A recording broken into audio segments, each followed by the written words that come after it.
Hello, this is Ethan from Chaos, and we are going to be going over the Apollo AR-15 14-inch long handguard installation today. This one just happens to be in key mod.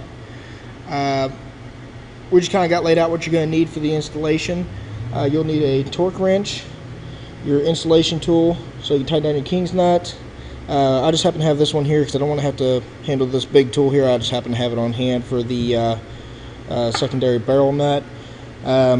You're going to want to get you a AR-15 upper block clamp for your vise so you can hold it properly and torque it down. And also you're going to want a low profile gas block to fit under this handguard. You can't use the standard ones, they're almost too big. This is a DPMS Arms AR-15 chambered in 223. The gas block was considerably too large to fit under there. It had a Picatinny rail and everything on top. I took the liberty of machining this one down to fit. Now this is out of aluminum. You do want to buy the thinner ones out of 4140 chromoly. The aluminum is just too weak. I just machined this one down for demonstrational purposes only. You can get these through tactical wholesalers for relatively inexpensive prices, and also you can get them through Brownells. With the kit comes the handguard, the handguard nut, the secondary barrel nut, and a primary barrel nut. So let's go ahead and get to the installation. We're going to go ahead and move over to the vise and get to it.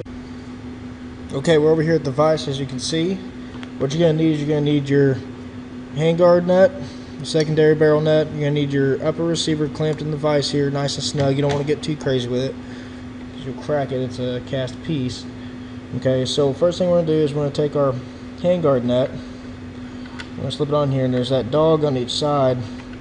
You want to put that on there, get that centered up roughly. I'm going to take your second nut in here and just thread that on there.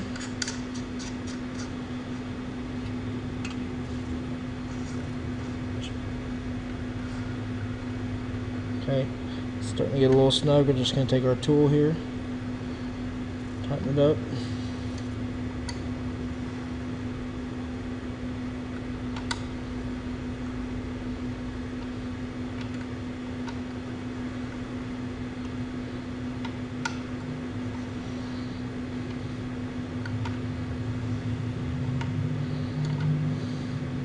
Okay, we're just going to snug that. We're not going to get really tight with it. We want to snug enough to move it, but not loose enough to move freely, so we can kind of line this thing up. Okay, so back it off a little bit until you can wiggle it by hand. Okay. And then what you want to do is you want to take your handguard and you want to slip it on here, just like that. And what you want to do is you want to rotate this to where your edge of each side of the Picatinny rail lines up with the one on the receiver. So we're going to be careful to take this off by not moving that. Okay. I'm going to go ahead and snug this the rest of the way up while holding this in place.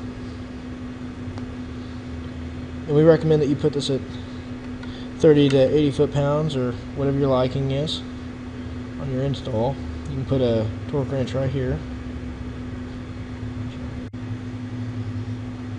The next thing you want to do is make sure that your gas tube goes all the way through the block and into the receiver here, which is a good way to check that is just by looking at the distance that it goes inside. Of course, we're well beyond the receiver there, so we're good there.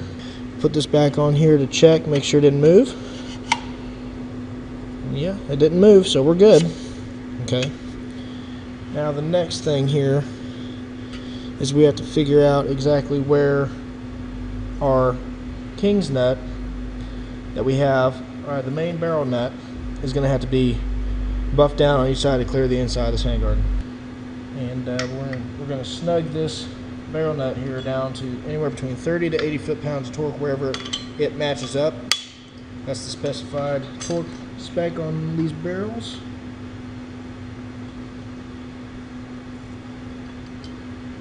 Anywhere between 30 and 80 foot-pounds. I'll snug this down. Okay. Go ahead and on here. And you want to make sure you have it on opposite teeth, otherwise it'll slip off. Go to 30 there. And check to see if it's fit for us again. Okay, and there she is. Fits great. Now what we're going to have to do is mark on each side of this where we're going to have to take off some material, okay?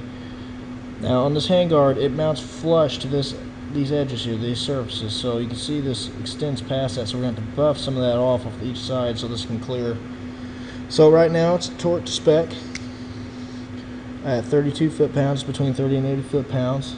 So what we're going to do is we're just going to put a mark right here on the adjacent side right there, and that one we'll know those are the sides to take down. What we're going to do is we're just going to take them down and buff them down just under being flush, okay?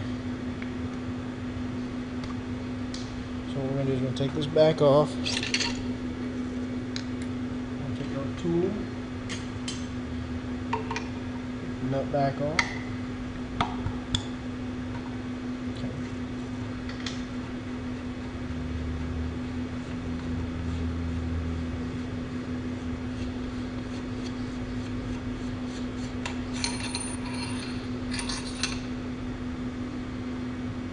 Go ahead and leave that on there.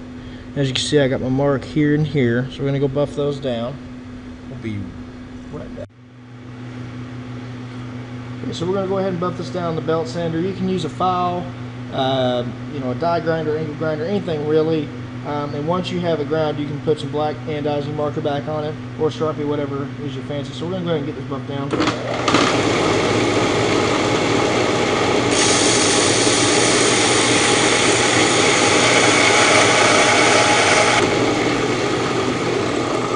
What you're looking for is a nice clean flap there to clear your side. We're going to go make sure it fits just fine too. We're going to go ahead and do the other side. You want to make sure not to hit your threads when you're doing this. Okay, now we're back over here at the vise. We've got our nut put back on here, and you see our flaps are lining up. We're going to double check that torque. Earlier we put it at 32 foot-pounds. Double check that. Okay. 32 foot-pounds, and double check that our gas block all fits through here properly. Okay, and it does.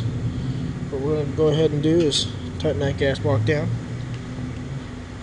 Okay, now we're going to go ahead and slip our handguard on here. Should be clearing everything, which it is. Slip that on there. You're going to need an 1/8 inch and a 5/32 Allen wrench to install these. And of course, just like with any other weapon, you can use blue low strength thread locker or Loctite if you want to lock these in with that. And I'm not applying any Loctite for this video. This is strictly demonstrational. And of course, you want to snug these down as well. And there she is. There's a very, very solid handguard out there. Very solid. Almost everything we have is very much lined up here, very well lined up here. Flush to the top, flush to each side. So let's go ahead and get the lower and the bolt carrier and all installed. And let's see what she looks like all put together. And there it is. Chaos Apollo AR-15 14-inch long key mount handguard installed on DPMS AR-15 chambered in 223. Got the muzzle brake back on, it's fully assembled. And like I mentioned before, the gas block is the stock gas block, which is aluminum. It had a Picatinny rail on top. I had to machine it down for demonstrational purposes so it would imitate a low profile gas block. As I showed in the beginning of the video, you can pick up through tactical wholesalers a low profile gas block. Also you can get them through Brownells. So there it is. It's ready to go to the range, ready to pop off some rounds. Thank you.